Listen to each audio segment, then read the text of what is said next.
నమస్తే, welcome to our channel. Liquor scam ఇక క్లైమాక్స్కి చేరినట్టేనా? నిన్నగాక మొన్న విజయసాయిరెడ్డికి ఈడీ నోటీసులు ఇచ్చారు. మరి ఇప్పుడు చూసుకున్నట్లయితే ఎంపీ మిథున్ రెడ్డికి కూడా నోటీసులు ఇవ్వడం మరి క్లైమాక్స్కి చేరినటువంటి సంకేతాలు వచ్చినట్టేనా? తెలుసుకునే ప్రయత్నం చేద్దాం. దీన్ని విశ్లేషించడానికి మనతో పాటుగా ఉన్నారు సీనియర్ జర్నలిస్ట్ సత్యమూర్తి గారు.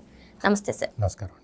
లిక్కర్ స్కామ్లో కీలక పరిణామాలు సార్. మరి మొన్నే విజయసాయిరెడ్డికి నోటీసులు ఇవ్వడం, నోటీసులు అందుకున్న తర్వాత ఆయన ఆసక్తికర ట్వీట్ వేయడం, మరి ఇప్పుడు చూసుకున్నట్లయితే ఎంపీ మిథున్ రెడ్డికి నోటీసులు ఇవ్వడం.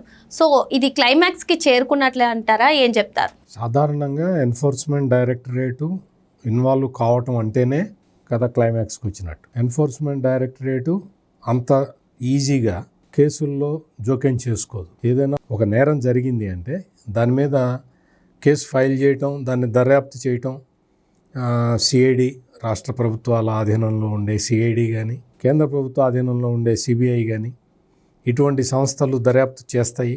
చేసిన తర్వాత వాళ్ళు అంటే సరైన ఆధారాలు, అది కూడా ఎన్ఫోర్స్మెంట్ డైరెక్టరేట్ ఇన్వాల్వ్ కావటము అంటే మనీ లాండరింగ్ అనేది ఆ యాస్పెక్ట్ ఉంటేనే, ఫెమా చట్టాన్ని ఉల్లంఘించినట్టు ప్రాథమిక నేరాధారాలు ఉంటేనే ఎన్ఫోర్స్మెంట్ డైరెక్టరేట్ కేసుల్లో ఇన్వాల్వ్ అవుతుంది. మామూలుగా ఏదో ఒక నేరం జరిగినప్పుడు ఆ నేరాన్ని ఇన్వెస్టిగేట్ చెయ్యటం ఎన్ఫోర్స్మెంట్ డైరెక్టరేట్ బాధ్యత కాదు.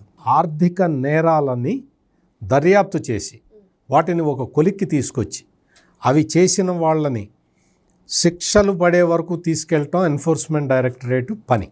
ఎన్ఫోర్స్మెంట్ డైరెక్టరేటు ఆర్థిక నేరాలకి సంబంధించిన కేసుల్ని ఇన్వెస్టిగేట్ చేయటంలో వేగంగానే జరుగుతున్న కన్విక్షన్ రేట్లు కొంచెం తక్కువ ఉన్నమాట వాస్తవం. దాన్ని కూడా సరి చేసుకోవటానికి ఎన్ఫోర్స్మెంట్ డైరెక్టరేట్ రకరకాల ప్రయోగాలు చేస్తూ ఉన్నది. చాలామంది అనుకున్నట్టు ఈ మనీ లాండరింగ్ కేసుల్ని రుజువు చేయటం అంత తేలికైన పనేం కాదు. అందులోనూ కరడుగట్టిన నేరస్తులు అంటే ఒకానొక సందర్భంలో సుప్రీంకోర్టు కూడా చెప్పింది, ఈ వైట్ కాలర్డ్ క్రిమినల్స్ ఉగ్రవాదుల కన్నా ప్రమాదం అని. అంటే భారతదేశ ఆర్థిక వ్యవస్థ మొత్తాన్ని తీసుకెళ్ళి కొల్లబొడిచే పనులు ఇవన్నీ కూడా. మనీ లాండరింగ్, అక్రమంగా డబ్బులు తీసుకెళ్ళటం, డబ్బులు తెచ్చుకోవటం అనేది, ఆ మనీ లాండరింగ్ అనేది భారత ఆర్థిక వ్యవస్థకే వెన్నుపోటు లాంటిది. అటువంటి భయంకరమైన నేరాలు చేసే వీళ్ళు మామూలు మనుషులు కాదు. ఎవరో ఒక మనిషిని కత్తితో పొడవటం, లేకపోతే ఏదో ఒక చిన్న నేరం చేయటం, ఇటువంటిది కాదు. ఇది పెద్ద వ్యవస్థ ఉండాలి వాడికి. ఇంత పెద్ద నేరం చేయాలి అంటే అంత పెద్ద వ్యవస్థని పెట్టుకున్న వ్యక్తి ఎన్ని రకాల జాగ్రత్తలు తీసుకుంటాడు. అటువంటి కేసుల్ని ఛేదించాలి. ఇది అంత ఆషమాషి వ్యవహారం కాదు. జగన్మోహన్ రెడ్డి ముఖ్యమంత్రిగా ఉన్న సమయంలో ఆంధ్రప్రదేశ్లో జరిగిన మద్యం కుంభకోణం అనేది దేశానికి స్వాతంత్రం వచ్చిన తర్వాత జరిగిన అతిపెద్ద కుంభకోణం. మామూలుగా ఇప్పటి వరకు 3,500 కోట్ల రూపాయలు అక్రమంగా తరలించి దుబాయ్లో అక్కడ ఇక్కడ పెట్టుబడులు పెట్టారు అనేది అది ఒక ఫిగర్. ఇది ఒకవైపు నుంచి వచ్చిన డబ్బులు మాత్రమే. ఇవి డిస్టిలరీలకి, బ్రూవరీలకి ఆర్డర్లు ఇవ్వటం వల్ల వాళ్ళు ఇచ్చిన ముడుపులు తీసుకున్న డబ్బులు ఈ 3,500. ఇవి కాకుండా మద్యం అమ్మకాలన్నీ కూడా నేరుగా క్యాష్ ట్రాన్సాక్షన్స్ చేయటం వల్ల ఆ క్యాష్ ట్రాన్సాక్షన్స్ కూడా దాదాపుగా 1,00,000 కోట్ల రూపాయల క్యాష్ ట్రాన్సాక్షన్స్ జరిగినాయి. 1,00,000 కోట్ల రూపాయల క్యాష్ ట్రాన్సాక్షన్స్ జరగటం అనేది స్వతంత్ర భారతదేశంలో ఇప్పటి వరకు ఎన్నడూ ఏ రాష్ట్రంలో ఎవ్వడూ చేయలేదు. మరి 1,00,000 కోట్ల రూపాయల క్యాష్ ట్రాన్సాక్షన్స్ అంటే నీకు ప్రభుత్వానికి వచ్చింది ఎంత, మధ్యలో కొట్టేసింది ఎంత? ఇట్లా చూసుకున్నా కానీ మొత్తం కూటమి ప్రభుత్వం అధికారంలోకి వచ్చిన తర్వాత శ్వేతపత్రాలని ప్రకటిస్తే కేవలం మద్యం వల్ల రాష్ట్ర ప్రభుత్వానికి జరిగిన నష్టం లెక్కేస్తే 35,000 కోట్ల రూపాయలని ఆనాటికే తేలింది. అంటే 1,00,000 కోట్ల క్యాష్ ట్రాన్సాక్షన్స్లో 35,000 కోట్ల రూపాయలు కొట్టేశారు అని ఆ రోజే తేలింది. మరి ఎంత మనీ లాండరింగ్ జరిగింది, ఎన్ని నోట్లు చేతులు మారినాయి, కట్టలు పట్టుకున్నారు, ఆస్తులు జప్తు చేశారు. ఇన్ని చేసిన తర్వాత ఇప్పుడు ఎన్ఫోర్స్మెంట్ డైరెక్టరేటు ఇన్వాల్వ్ అయ్యింది. అది కూడా విజయసాయిరెడ్డికి, ఎవరైతే ఈ మొత్తం కుంభకోణానికి కింగ్ పిన్, విజయసాయిరెడ్డి ఇంట్లోనే మొదటి నుంచి అగ్రిమెంట్లు జరిగినాయి కాబట్టి విజయసాయిరెడ్డికి నోటీసులు ఇచ్చారు.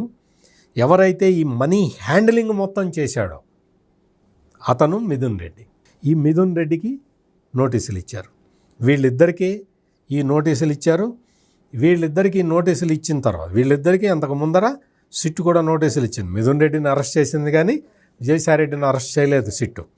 మిథున్ రెడ్డి సిట్టు ఏ ప్రశ్న వేసినా నాకు తెలియదు, నేను మర్చిపోయాను, నాకు గుర్తులేదు అని చెప్పాడు.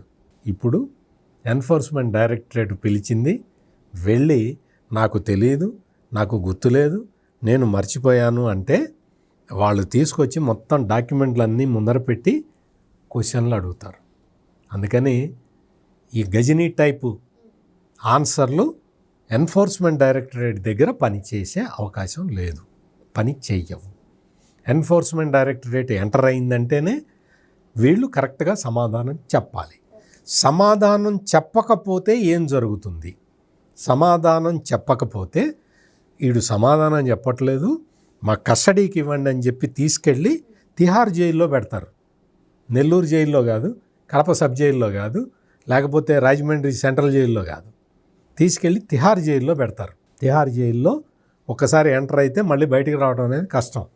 ఈ విషయాలన్నీ మీకన్నా నాకన్నా విజయసాయిరెడ్డికి, మిథున్ రెడ్డికి చాలా స్పష్టంగా తెలుసు. ఎందుకంటే ఇద్దరు ఎంపీలుగా పనిచేశారు కాబట్టి, ఢిల్లీ రోజు రెగ్యులర్గా వెళ్ళొస్తుంటారు కాబట్టి తిహార్ జైలు ఎట్లుంటుందో కూడా వీళ్ళకి తెలుసు. కాబట్టి వీళ్ళు ఖచ్చితంగా ఎన్ఫోర్స్మెంట్ డైరెక్టరేట్ ఏమేం క్వశ్చన్లు అడిగితే ఆ క్వశ్చన్లకి వీళ్ళు చచ్చినట్టు సమాధానాలు చెప్పాలి. చెప్పకపోతే తిహార్, చెప్పినా వెళ్ళాలి, చెప్పకపోయినా తిహార్ జైలుకి వెళ్ళాలి. అంటే లాస్ట్కి బిగ్ బాస్కి కూడా ఉచ్చు బిగుస్తుందంటారు. ఇప్పుడు బిగ్ బాస్ అనేది, బిగ్ బాస్ లేడీనా జంట అనేది విజయసాయిరెడ్డి ట్వీట్ చూస్తే మనకి ఒక డౌట్ వస్తుంది. విజయసాయిరెడ్డి ట్వీట్ పెట్టాడు. ఏం పెట్టాడు? వెనెజులా అధ్యక్షుడికి మొత్తం మంది, మార్బలం, సెక్యూరిటీ ఇంత ఉన్నా కానీ అమెరికా వాళ్ళు వచ్చి అర్ధరాత్రి దిగి వెనెజులా అధ్యక్షుడినే కాకుండా ఆయన భార్యను కూడా తీసుకెళ్లారు అని విజయసాయిరెడ్డి ట్వీట్లో చెప్పటంతో మీకు వచ్చిన డౌటే వైఎస్ఆర్ కాంగ్రెస్ పార్టీలో ఉన్న వాళ్ళందరికీ వస్తూ ఉన్నది. ఇదేంటి, వెనెజులా అధ్యక్షుడి వరకు రాయటం ఓకే, కానీ వెనెజులా అధ్యక్షుడి భార్య గురించి కూడా విజయసాయిరెడ్డి తన ట్వీట్లో పేర్కొనటం అంటే బిగ్ బాస్ లేడీనా జంట అనే డౌట్ తోటి వైసీపీ కార్యకర్తలందరూ ఉన్నారు. మరో అంశంతో మళ్ళీ కలుద్దాం. Thank you sir. నమస్కారం.